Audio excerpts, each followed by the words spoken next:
Hey, what if I got my camera facing the right way now, so hopefully don't have no more problem. So I just wanted to get back to where I was. I was just reading John 1, and I'm gonna go on to Isaiah 66. Let's try to get this point across. All right, Isaiah 66. It says, "Before she comes to labor, she gives birth. Before the pains come upon her, she safely delivers a male child. That child is Jesus." And if you remember earlier from Isaiah, they say, "Good thing you've never had any children." So Jerusalem's never was old virgin Israel. Old virgin Israel. Good thing you've never had any children, because it's all the bad things that are going to fall upon them under Nebuchadnezzar, apparently.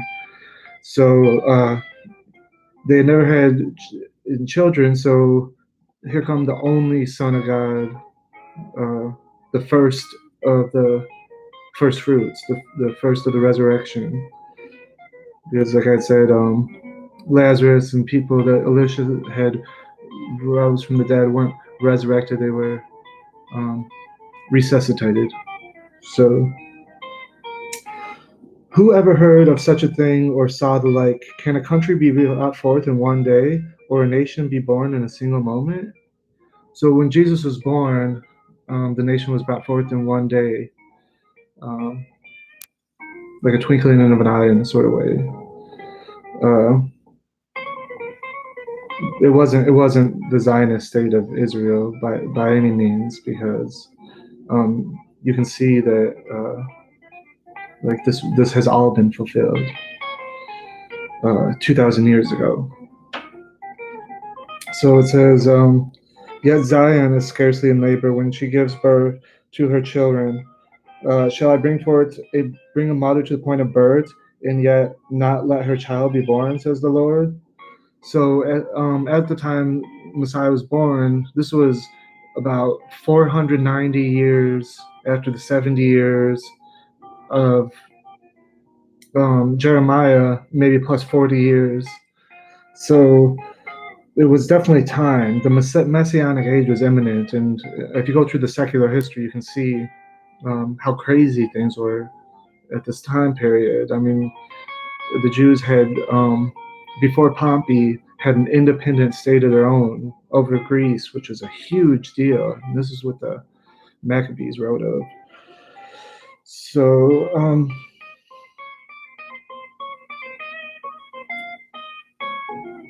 or shall I allow her to conceive, yet close her womb? Says your God. And like in Revelation 12, Mary represents all of physical Jerusalem with the 12 stars, and Jesus born of her. You can see that Jesus was born as a Jew out of Israel, but I would say a proto-Jew, because today's Jews are Rabbinic, Talmudic, and so on and so forth, of the Pharisaical branch. So it says, "Rejoice with Jerusalem and be glad because of her, all you who love her." And Isaiah talks a lot about the nations that are going to bear witness to the truth of God raising up children of God. So it says, "Exult, exult with her, all of you who are mourning over her." So this let me pause that thought and keep reading. "Oh, that you may suck fully of the milk of her comfort, that you may nurse with delight at her abundant breasts. For thus the Lord says the Lord, lo, I will spread prosperity over her like a river, and the wealth of the nations like an overflowing torrent. As nurslings, you shall be carried in her arms and fondled in her lap. As a mother comforts her son, so will I comfort you in Jerusalem. You shall find your comfort." And just Jerusalem is heavenly Jerusalem. This isn't earthly Jerusalem. So he's going to feed us in heaven from the tree of life. And but this isn't saying like that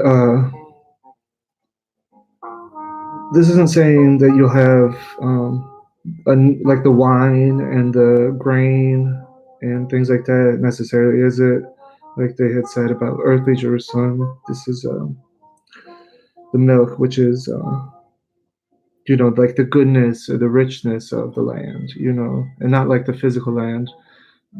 We understand that to be of a spiritual plane. So, as a mother comforts her son, so I comfort you, and Jerusalem you find comfort. When you see this, your heart shall rejoice, and your bodies flourish like the grass. The Lord's power shall be known to his servants, but to his enemies his wrath. Lo, the Lord shall come like a fire, his chariots like the whirlwind, to wreak his wrath with burning heat, and his punishment with fiery flames. For the Lord shall judge all mankind, and that judges Jesus. Jesus is the judge of mankind. So Jesus is Lord, as Isaiah is saying.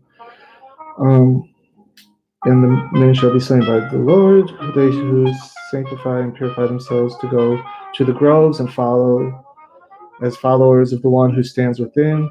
They who eat swine's flesh, the loathsome things, and mice shall perish with their deeds and with thoughts, says the Lord. So, like Paul said, you don't want to be unequally yoked with disbelievers. You want to be people that be with people.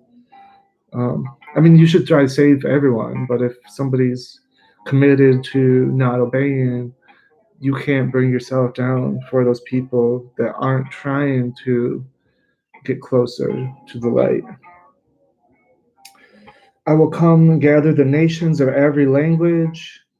And this is messianic. This is much greater than this so-called remnant that was lost or whatever. The remnant was regathered in sixth century BC. So this is like 600 years later. This is in the time of Jesus, and we see this happen in Pentecost, the fulfillment of Zechariah 8:23. So I come together the nations of every language. They shall come and see my glory.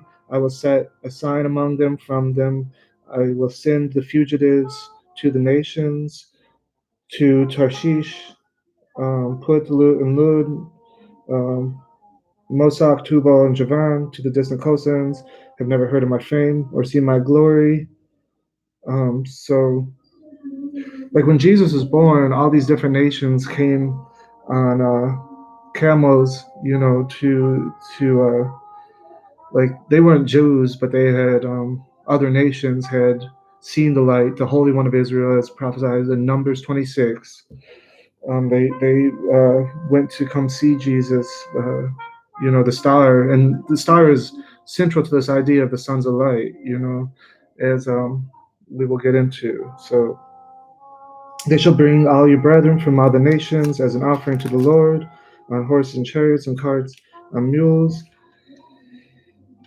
And so, as the Israelites bring their offerings to the house of the Lord and clean vessels, some of these you shall take as priests and Levites, says the Lord. So, if we were to believe that um, there was going to be one priestly line to exist, well, that had already been changed by Samuel a long time ago, and then the Maccabees and every other thing in between. And how many people in successions happened under the troublesome years, the tribulation that happened right before the destruction of the temple.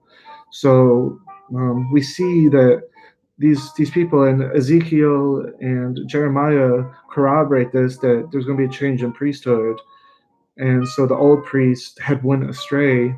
So it's almost like the Zadok priest, like as you see with Nazarites, or even better than that, in a new way, like the sons of light, because, like they said, John wasn't the light, became. So this is going to get into Romans 12 eventually, if you hadn't got that kind of idea yet, but. And there might be another part video if I have to stop this. As the new heavens and new earth, which I shall make. So a lot of people say that it can't be true because there's no heavens and new earth. But Jesus said, no jot tittle do go out of the law until heaven and earth are done away. So, but because the law is done, we have to say that heaven and earth have been done away with.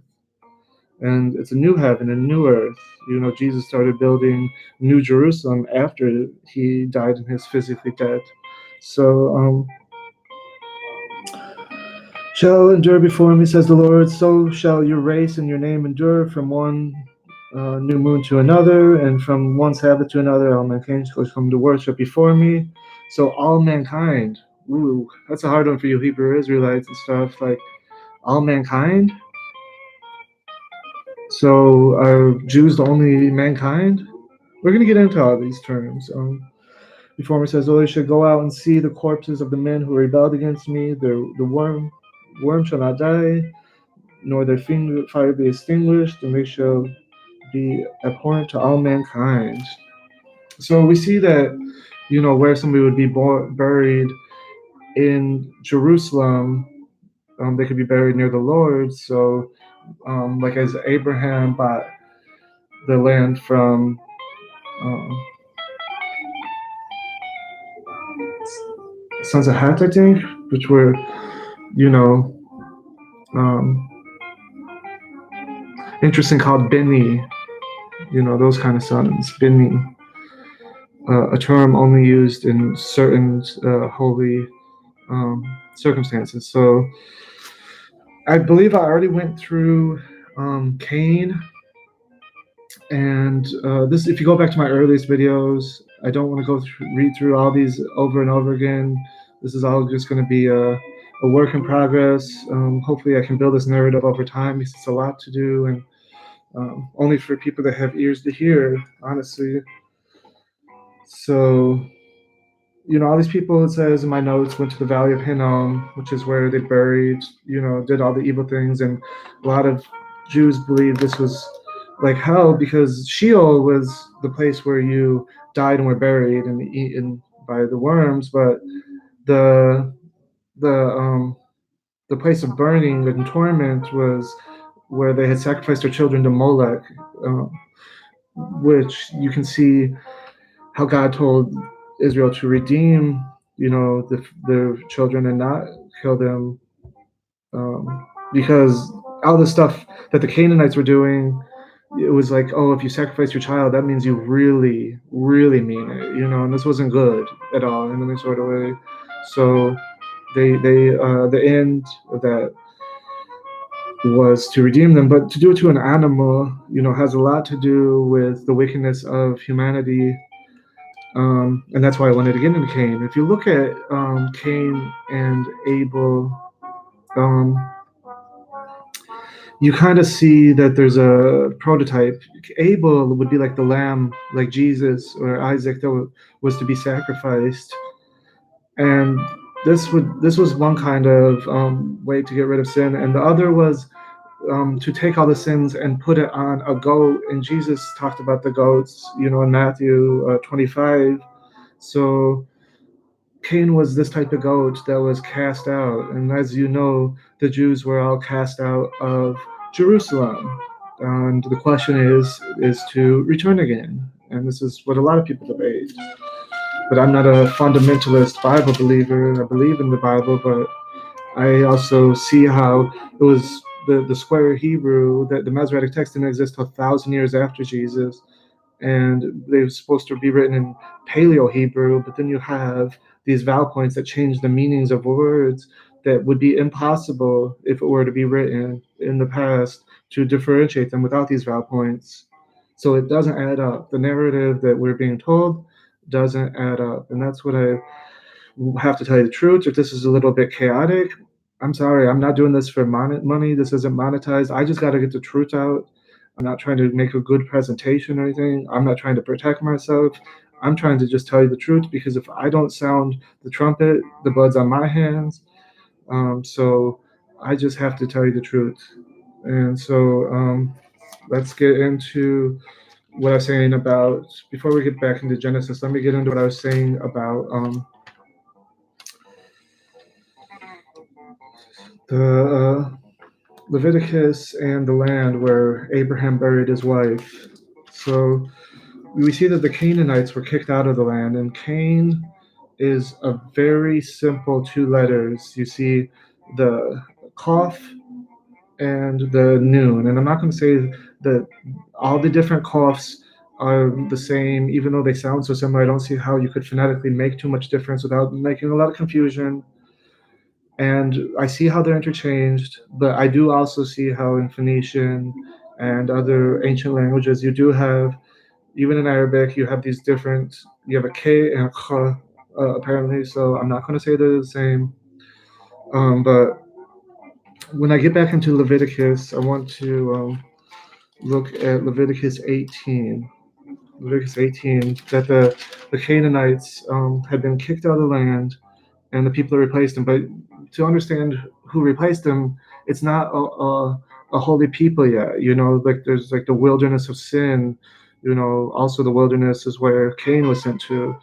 And so there has to be a purification, and everything. But the Canaanites were wicked, and we see in 1 Kings 14, eventually Israel did all the wicked things that Canaanites did. So does Israel behold the same fate as Canaan? And we see they do, like in Isaiah 1, how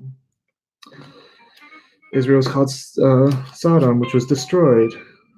So, but I don't think God meant for all the Canaanites to be destroyed. That's not what I'm saying. Um, but like the Bible says, it was made to be a servant. But I think that was just for a time, like because as we see in Isaiah 44, there's supposed to be the terms used for the Canaanite was ban. There's supposed to be a ban on Israel, and so I do believe they felt the same fate as the scapegoat as Cain. So it says here. Um,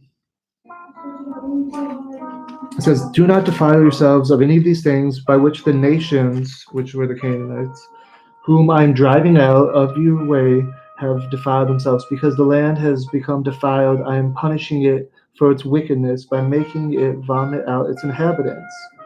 You, however, whether natives or resident aliens, must keep my statutes and decrees, forbidding such abominations by which the previous inhabitants defile the land. Otherwise, the land will vomit you out, and also for having defiled it, just as it vomited out the nations before you. Everyone who does these abominations should be cut off from amongst people." So the cut off from amongst people is just a way of preventing it. The language is parallel. It says they will have been vomited up, you will be vomited up. So we see a succession of, and we see in Romans 12 and Daniel 3 and a bunch of other places that God declares who's in power. It is, especially for where he was dwelling. This is before Jesus ascended into heaven.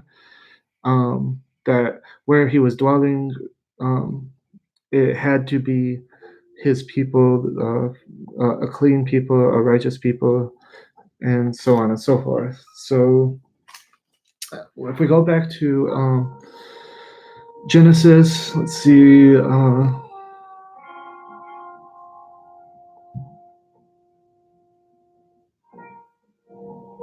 Okay, Genesis chapter 4, the descendants of Cain.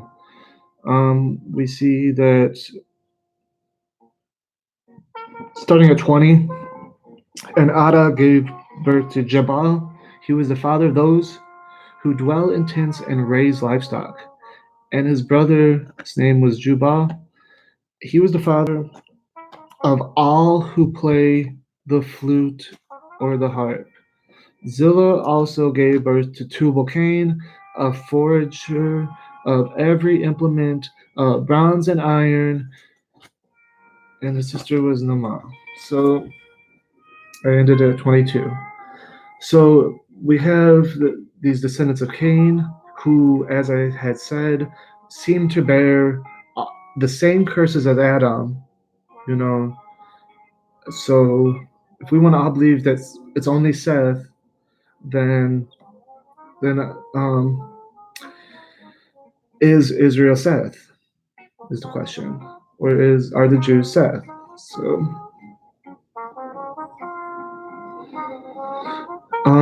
Seth is the replacement, by the way, of Abel in a way. So if we go to Genesis 13, 2, we see, and Abraham became extremely wealthy in livestock, and silver and gold. And remember, silver and gold have been associated with mammon, and mammon, contrary to what they've been trying to lie to you, isn't an idea. It's a god. It's an idol. It's a false god, a demon. So from the Negev, he journeyed from place to place toward Bethel until he came to a place called Bethel and Ai, where his tent had formerly been. So he pitches a tent. He has livestock.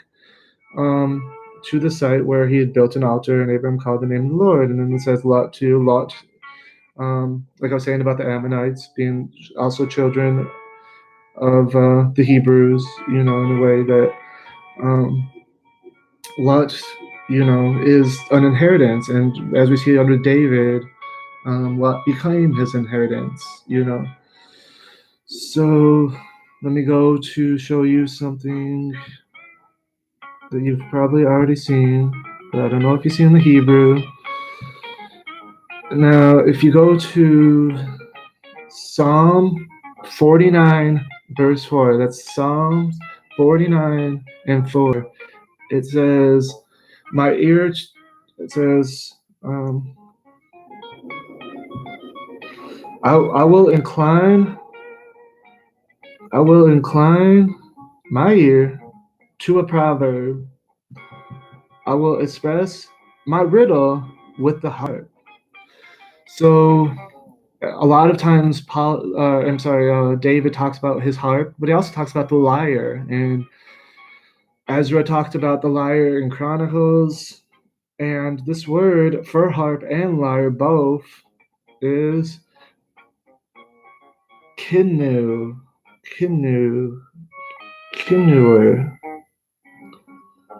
So it's got the letter kov, and it's or kaf rather, the cup, and the letter nun, the many.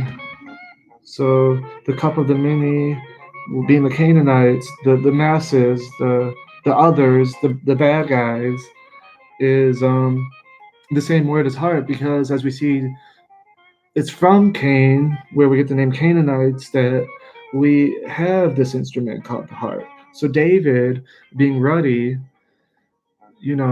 made of the earth like Adam, living out in the desert in tents before, while he was trying to stay away from the King Saul, or maybe even when he was out pasturing his sheep, holding some of these kind of Arab beliefs of the moon and things like that, was one of these people. So whether Edom was the 13th tribe and Judah was Edom, because we have so many different tribes, is another question. But we do see that Judah and Edom were adjacent, and that Edom became under David's thumb, and Solomon too, and they're on after that until they rebelled. So, and we see in Obadiah 1:11 that they were supposed to help, as brother would help. So these aren't two different people, as much as they would like you to think. Okay, so here we are in Genesis 2:19, and it says, "Out of him the ground."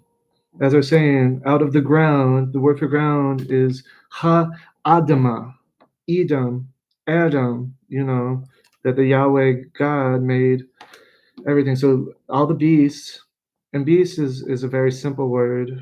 Not as not Beast might be a bad translation. It just means the very basic living structure. So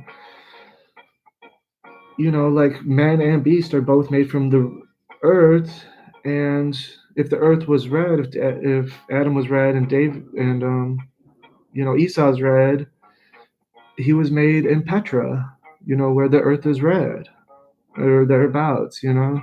So Edom is the original man, a sort of Nimrod of sorts, maybe, like Ishmael, and they were married, wild, and as he's talking about the wild animals here. I don't think the translation is there's the wild ones and then the tame ones, because how could man domesticate cattle before man had a chance to? So these are wild animals that God made.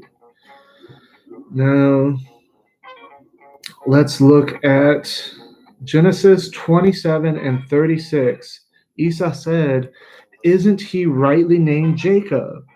This is the second time he has taken advantage of me. He took my birthright, and now he's taken my blessing." Then he asked, "Haven't you reserved any blessing for me?" So he's talking to his father when his mother, you know, and like Sarah, um, Esau's mother was preferring one kind of person to another kind of person, and this is a recurring motif. So the first people where Canaan means those masses that came before. Q is often meant for that, which was before the Kaf. That you see that like, and there I made that mistake. I was trying not to make. You see that Esau is saying, "Isn't Jacob rightly named Jacob?" So what does this mean? That Jacob isn't a good name. And we can see that, I think, from Isaiah 44. I'll have to look at some different translations, but that's what the impression I got. That, I think it's verse 5 of Isaiah 44. Guess we could go there right now. If I'm already on the subject, then I'll go back to where it was. It says, so, okay, let's go with the King James, I guess. One shall say, "I am the Lord's," and another shall call himself the name of Jacob, and another shall subscribe with his hand unto the Lord. So this differentiating is two people, one Jacob and one Israel. They're not the same. Jacob's a bad name, Israel is a good name. But maybe he's meaning this end time prophecy that God will make all things good that were bad. I don't know. That's why I didn't want to get too much into Isaiah 44. So let's close that. Go back to Genesis 27. Esau saying, "Isn't Jacob a proper name because he stole my birthright?" So we see that Jacob means deceiver, thief, supplanter from this verse here. The fact that the rest of the Bible didn't use that maybe reflects the later date that the Bible was actually written, where these rabbis went back and took all of these Canaanite words for God and changed it. So that Jacob sounded a lot better than it was. But this verse, if we see it in the Dead Sea Scrolls and we see it in the ancient Samaritan, that we can believe that this was one of the early verses. And so, what do I mean, the Canaanite language? Well, let me prove it to you. And if you don't believe what I'm telling you here, then you believe too much what they've been telling you, and you're not looking at the facts. So I'm going to Isaiah 18 and 19. Isaiah 18 and 19.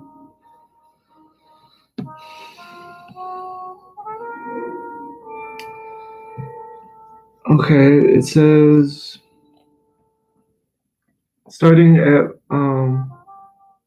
shoot. Let me just look it up here. They've been hiding this from you. So they won't even let me search in my search engine. They want to send me all over the place.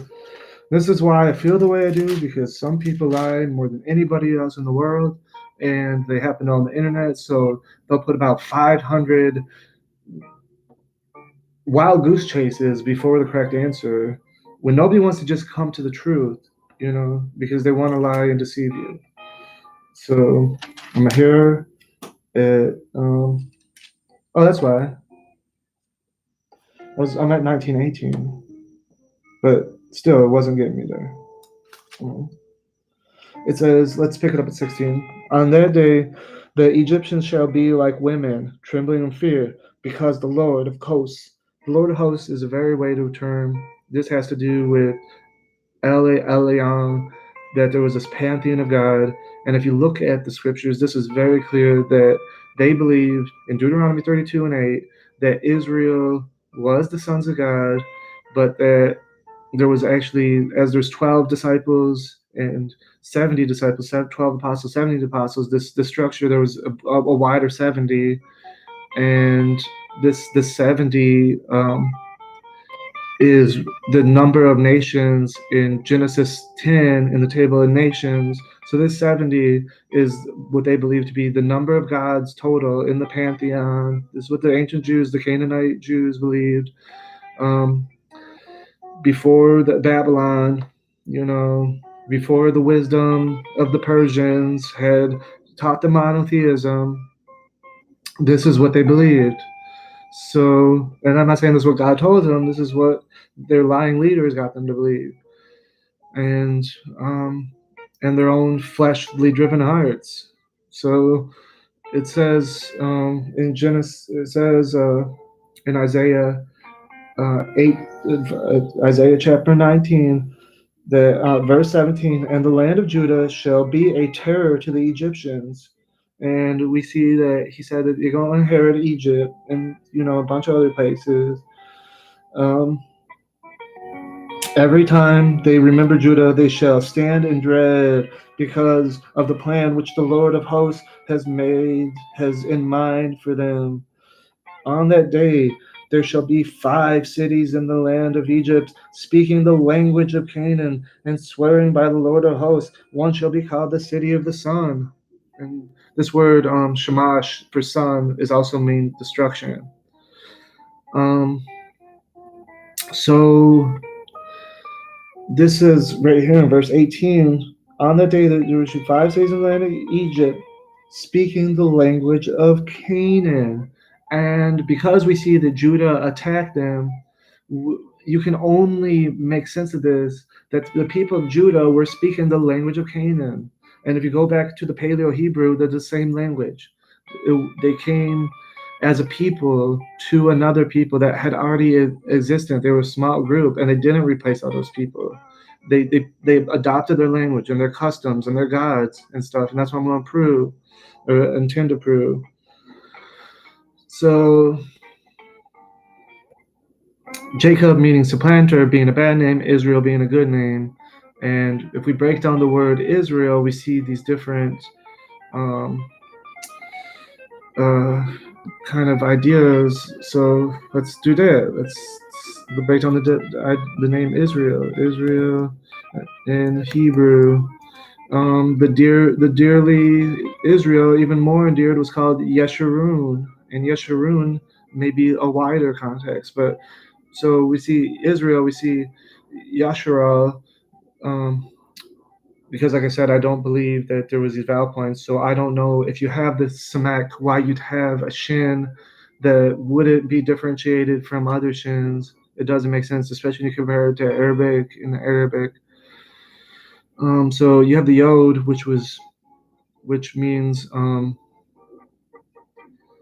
they will, the many will do this.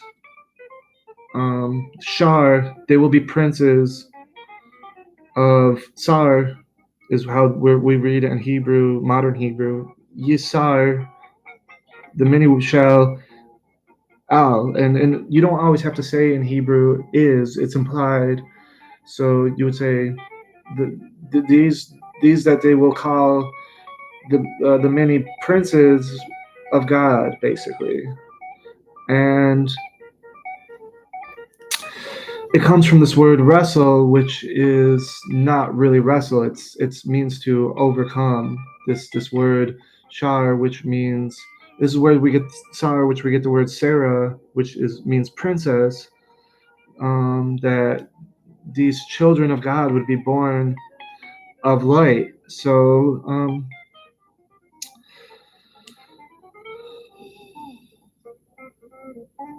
like this word Sarah means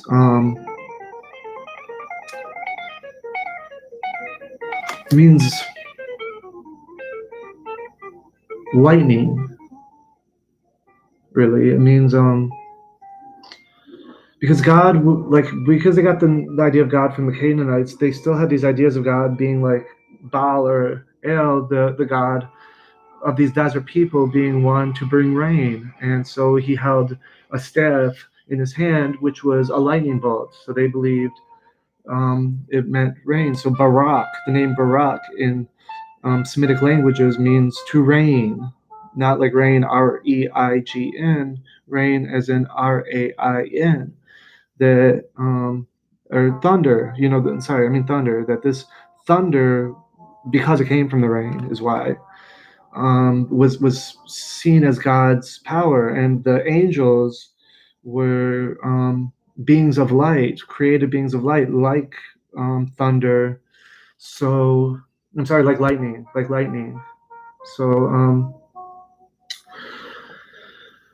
to get into that, let me go through a few verses. Let's go first to Job 36 and 33. Job 36 and 33. And Job was written in the style of an Arab. So this is very fitting to this idea. Um, it says, the thunder declares his presence. His presence. So the thunder declares his presence. What presence does it declare? The lightning's presence.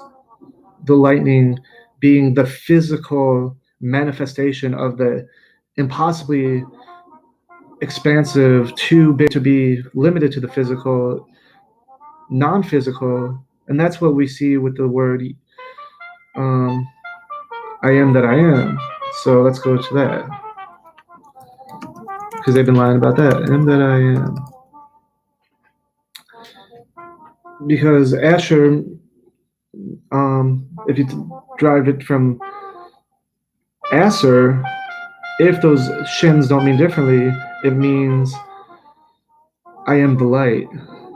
I am the, not light like, or like the light. That's what I'm saying. The light isn't the physical. The light can't be to these Hebrews explained. So the lightning is, and the fire is the physical light, the light that we can perceive.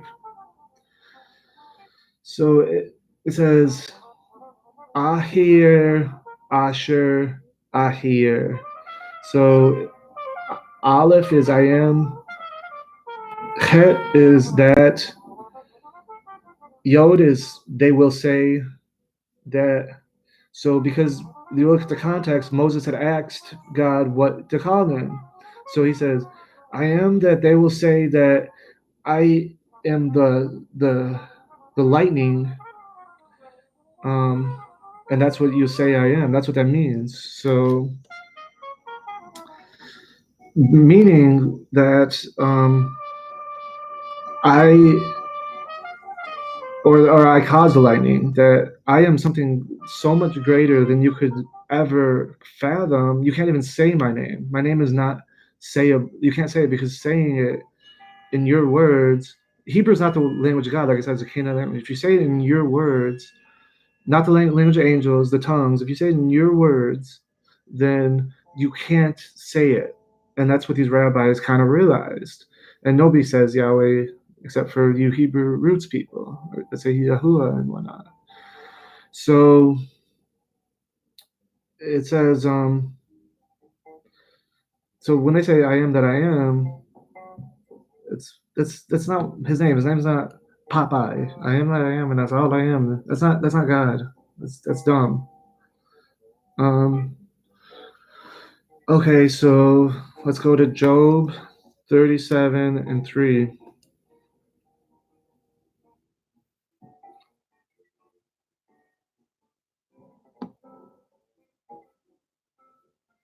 It says, he unleashes his lightning beneath his hall.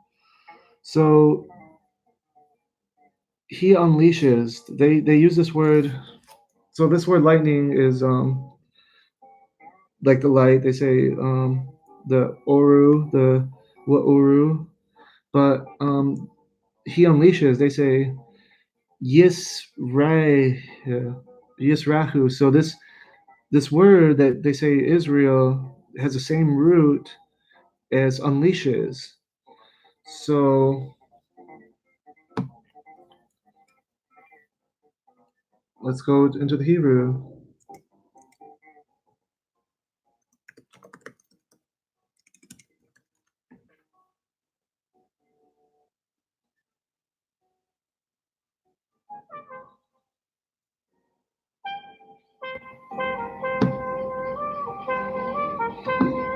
I wish I'd pulled this up earlier because they're going to bring me through about 100 names of Sarah before I actually get to what I'm looking for.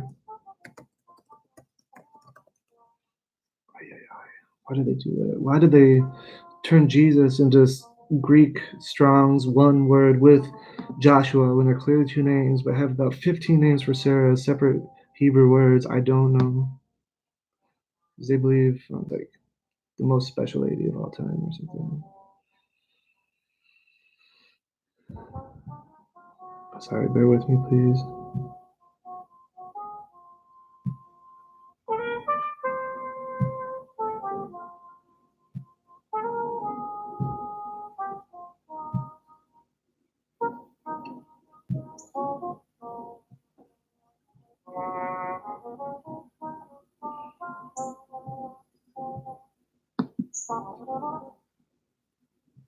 Am I Greek?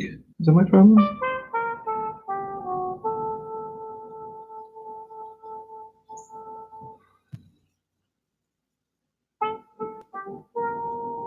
What the heck is going on?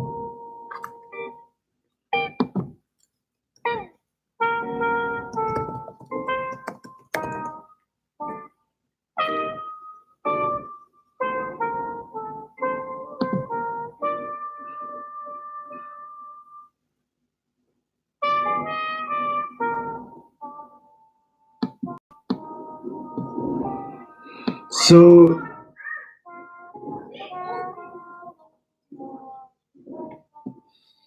it says that Jacob overpowered God. He's stretched out and overpowered God. That's what Yisrael means.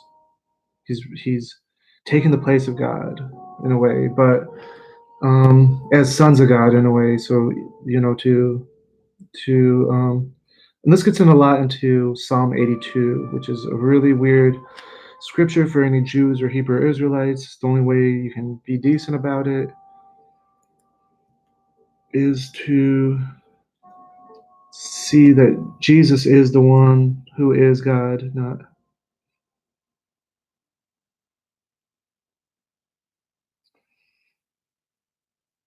So it means burn. Like one word of shar is burn for seraph. Formed out of it. So like this fire, this consuming fire, God's often called the consuming fire. Like we read in Isaiah 66, and like the flaming bush when he says his name of Asher. That's the point I'm trying to make, that God is considered lightning, and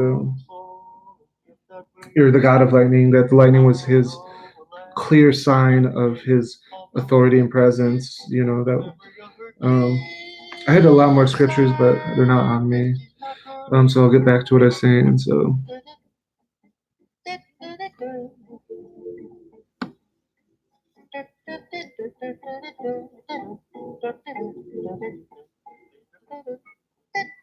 So Moab was subdued. So we see Cain, the word watakana.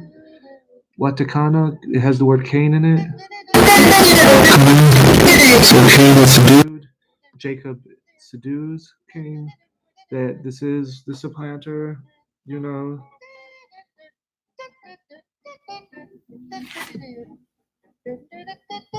We see in Psalm 80:15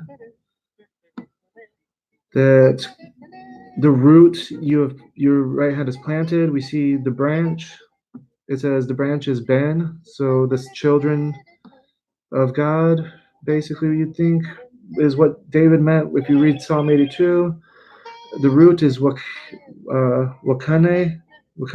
So Cain is in the root. They're the original man. Like we saw Esau was before, Ishmael was before, we saw Cain was before, so somebody supplanting, and it sounds really racist. So um, that's what the Hebrew Israelites do is they take the racist parts of the what the Jews did and they flip it into opposite races, but it doesn't make it much better.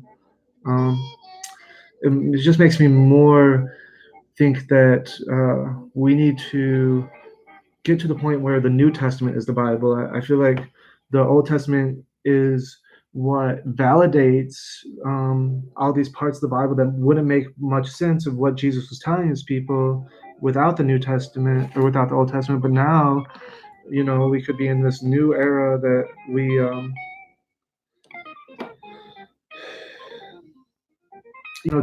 already know. Like, it took the apostles a long time to know. They were raised in the scriptures, and they didn't see, the power of what was being prophesied until after he had risen. So, how do we expect Gentiles who don't know any of the law to get it? How the importance of Jesus without the old law that was a shadow, the schoolmaster. So now that we know, you know, this is just to prove it to other people. We don't need to keep on looking for wisdom in the Old Testament because a lot of it was changed by these Deuteronomists and rabbis and different things, and we don't have the original text. The Septuagint is probably the closest thing we have to the original text, and they don't even show us letter by letter, um, these lexicons, and especially on the concordance, of the old and new uh, together. So it's a lot of work we need to do to understand what the root of the scripture was, the original verses. So let me keep on going to my pre-selected verses. So it says, as for the sons, this is Ecclesiastes 3:18. I said to myself, as for the sons, the bani of men. So bani, when you put that yod after the bet and the noon, is only used at specific times when it's of somebody, which you see a lot of, or when it's certain people like Noah's sons, the son of God, like there's certain sons that are important, and this is also used for Ammonites and Hittites at certain times, when they do things that are of righteousness of God, who is the light. God is the light. So, and these ancients believed that the lightning was the fire is the closest thing we could see to light. We couldn't see the light directly until Jesus. But you have to look Jesus as the physical, you know, to appreciate what these Old Testaments was saying about what they thought were the Jews was actually about Jesus. That when they could be sons of God, this was a future event, and this is only through Jesus. So as we see in Romans 12, the adoption, where they can cry out, Abba. So it says, I said to myself concerning the sons of men, God has surely tested them in order that they could see that they are but beasts. This is Ecclesiastes 3:18. So we saw the beasts and men were both made of the same thing. So they are the same thing. We, like Ecclesiastes say, we just die like dogs. That if we don't have Jesus, we just die like dogs, and all things are the same. So why not just eat, drink, and get married, be married, or get wealthy? Rather, let's say you should eat and drink, you should be healthy, but why not just get wealthy and worship Mammon? Because like this, if there was no God, as Ecclesiastes basically suggests. But Solomon was kind of wicked, and Jesus said that something greater than Solomon's here. So I'm going to believe Jesus. Now, it says, yes, he struggled. Oh, sorry. This is Hosea 12:4 about uh, as uh,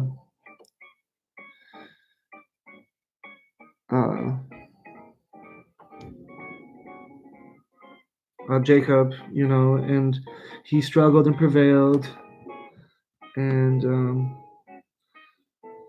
I don't know that like prevailed is the right word if we're talking about the true God. So he might have prevailed over man, because he said, I'd seen a man, and he might have wrestled Jesus and Jesus let him win because of his plan, but there's no way he wrestled an imphysical God and won. It doesn't add up. So Jacob is indeed a deceiver.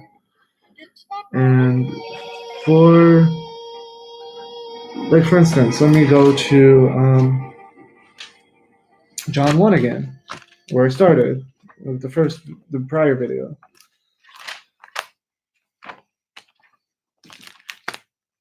It says that Jesus remarked that there's actually an honest person in Israel. That was, then he basically was calling him Jacob, Israel Jacob, because he said, here is a true Israelite. There is no duplicity in him. So he's changing it from Jacob, who is dishonest, and Israel, who is honest. So Israel, the children of light, are those that are honest, and they are the children of God. And so, like Paul said, he gave them the right to be called children of God. So I wanted to get those pieces off my brain and out here so I can build on from there. I want to get more into that word "sar" because most of my notes I thought I'd remember and I didn't take them down and I didn't type them in, so I got a lot of confusion in there. But to make a long story short, it means power. "Sar" means power. So, you know, like this to have the power of God is only for the children, like the angels, people who could be almost greater than angels by being sons of God. Like these sons of God in the past, you know, we'll all come to worship the resurrected man. You know, Adam as he was before he sinned. So in the garden is the tree of life, and we see that in Revelation, so that we will eventually, as we see in Genesis 2 and Genesis 6, I believe, that God was worried that men could, you know, live forever, and God wanted to put a cap on that at 120 years or, you know, whatever, that because he didn't want bad people to ascend to his level. But the true God, the real God of Israel, would love to give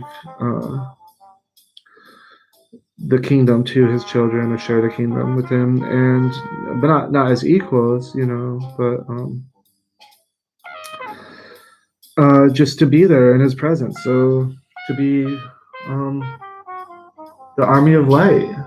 And so to wrap this up, you know, to the scenes, this Sons of Light versus Sons of Darkness was a very central idea. And, you know, too much time out in the sun, you know, they started to see it as like supernatural, you know, this like supernatural battle. A lot of things they're experiencing, you know. And to get into the Hebrew mindset, you know, we can better understand that this word "sar" that we find, you know, struggle, isn't to lose, it's to win.